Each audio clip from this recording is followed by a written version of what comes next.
U ovom videu predstavit ću vam jedan od najljepših projekata u Istanbulu, smješten neposredno uz Buyukçekmece marinu.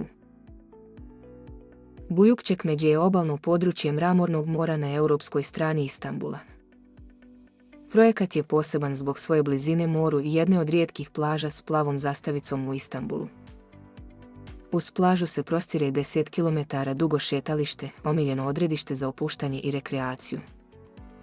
Marina Buyukçekmece je 200.000 kvadratnih metara veliki projekat koji obuhvata sadržaje poput jaht kluba, pomorskog muzeja, plaže s plavom zastavicom, šetališta uz more, kafića, restorana, noćnih klubova, dječjih igraonica, kongresnog centra, spa i sportskog centra.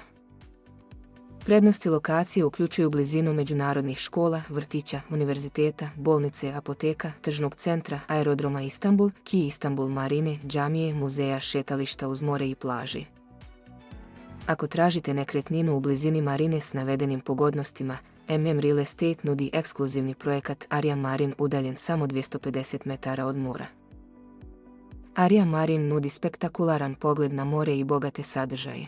Uključuje otvoreni bazen, teretanu, tursko kupatilo, saunu, dječja igrališta, 24-satno osiguranje i zatvorenu garažu.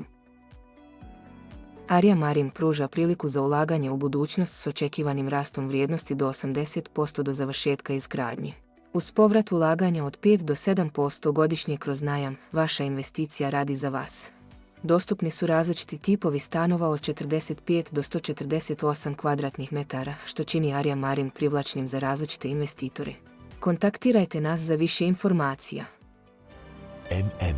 Real Estate, vaš savjetnik za investicije.